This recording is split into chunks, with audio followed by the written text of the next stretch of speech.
இந்த வீடியோவில் பயிற்சி 1.1 ஆறாவது கணக்கினுடைய விடைகளை நம்ம பார்க்க போறோம். வாங்க பார்க்கலாம். பின்வரும் விகிதமுறு எண்களின் தசம வடிவத்தை எழுதவும். இப்போ நமக்கு முதலாவது கணக்கு என்ன விகிதமுறை எண் கொடுத்துருக்காங்கன்னா 1/11. இந்த தசம வடிவம் தசம எண் கண்டுபிடிக்கிறதுக்கு என்ன பண்ணணும்னா 1ஐ 11 கொண்டு வகுக்கணும்.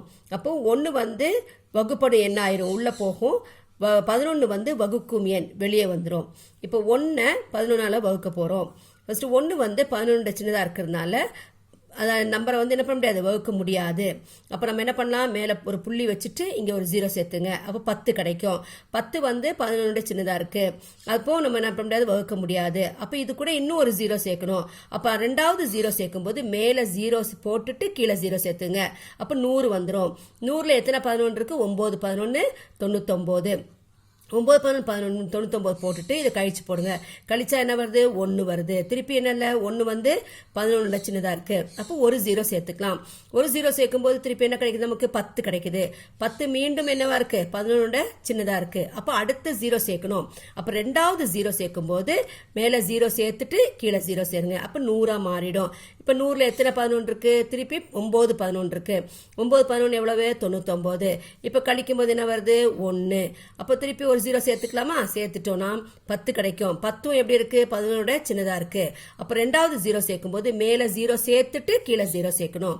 இப்ப 100ல எத்தனை 11 இருக்கு? 9 11 99. இப்படி நமக்கு மீதி வந்துகிட்டே இருக்கும். மீதி 1 வந்துகிட்டே இருக்கும்.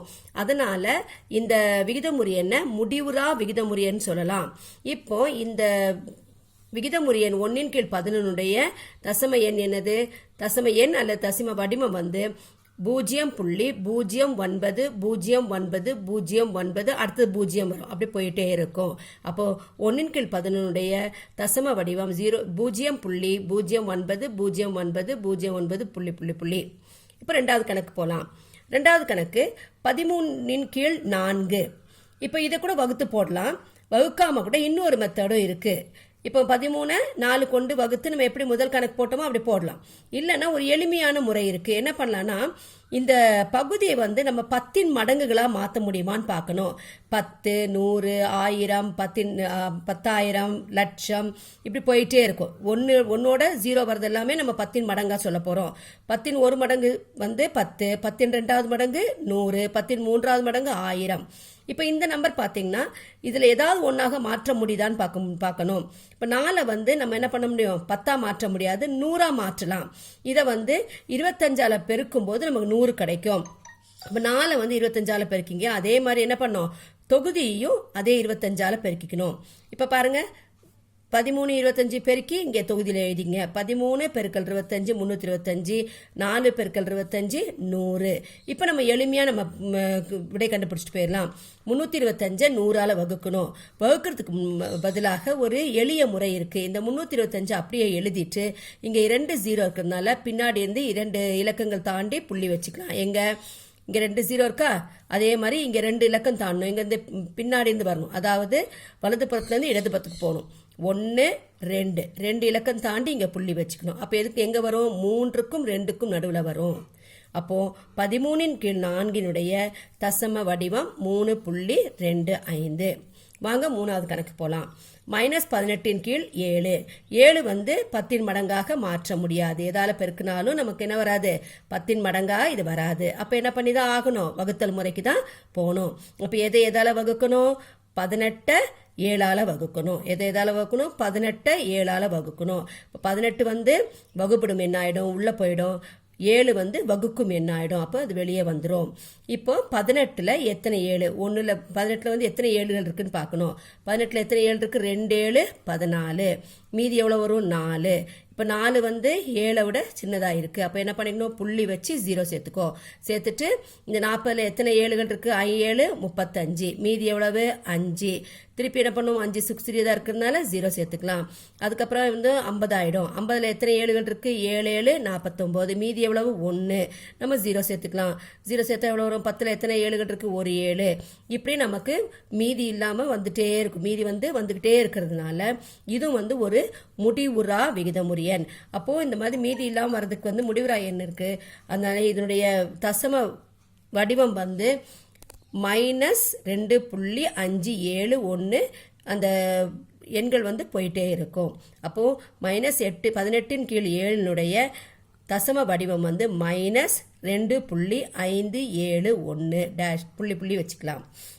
4வது கணக்குக்கு 1 2 கீழ் 5 இதை வந்து நம்ம என்ன பண்ணிக்கலாம், கலப்பு பின்னமாக கொடுக்கப்பட்டதை நம்ம என்ன பண்ணிக்கலாம், நம்ம வந்து தகா பின்னமாக மாற்றிக்கலாம். அதுக்கு என்ன பண்ணணும், ஃபஸ்ட்டு இந்த பகுதியும் 5ஐயும் 1ஐயும் பெருக்கிக்கணும். 5 5 அந்த 5ஓட இந்த 2 கூட்டினா 7 தொகுதியில் எழுதிக்கணும். அப்புறம் இந்த 5 அப்படியே எடுத்து பகுதியில் போட்டுக்கணும். அப்போ நமக்கு இப்போ இதை வந்து மாற்றும் போது நம்ம கிடைக்கப்பட்ட விகிதமுறை எண் எது, 7 கீழ் 5. இப்போ 5 வந்து 10 மடங்கா மாற்றலாம். எதால பெருக்குனா 10 மடங்கா மாறும், எந்த 10 மடங்கா மாற்றலாம், 10ஆ மாற்றலாம். அப்போ 10ஆ மாற்ற என்ன பண்ணணும், எதால பெருக்கணும், 2ஆல பெருக்கணும்.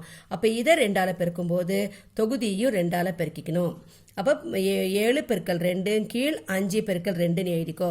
எழுதிட்டு 7 2 14 பை I2 10. இப்போ இது இதில் வகுக்கணும், 14 10 கொண்டு வகுக்கணும்.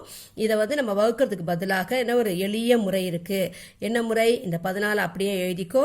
இங்கே எத்தனை ஜீரோஸ் இருக்குன்னு பாரு, இங்கே எத்தனை பூஜ்ஜியங்கள் இருக்குது, ஒரு பூஜ்ஜியம் இருக்குது. அப்போ பின்னாடி இருந்து ஒரு இலக்கம் தாண்டி புள்ளி வைக்கணும். அப்போ என்ன நம்பர் இருக்குது, கடைசியில் வலது பக்கத்துலேருந்து இடது பக்கம் போகும்போது 4 இருக்குது.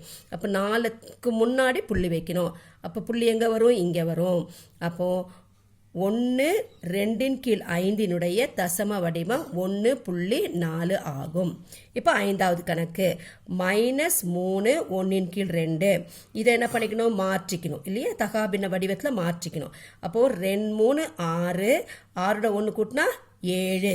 இந்த மைனஸ் குறி எடுத்து எழுதிக்கணும். 7 கீழ் இந்த 2 அப்படியே எழுதிக்கணும். இப்போது நம்ம பார்க்கணும், இந்த பகுதி 2 வந்து 10 மடங்கா மாற்ற முடியுமா, ஆமாம் மாற்ற முடியும். எதா மாற்ற முடியும், 10ஆ மாற்ற முடியும். அப்போ என்ன பண்ணணும், இதோட 5 பெருக்கணும். இப்போ இந்த 5 பெருக்கிட்டு இங்கேயும் பெருக்கணும், தொகுதியும் பெருக்கணும். பெருக்கின பிறகு இந்த மைனஸ் எடுத்து போட்டுக்கோ. 7 5 35 2 5 எவ்வளவு, 10. அப்போது -35/10.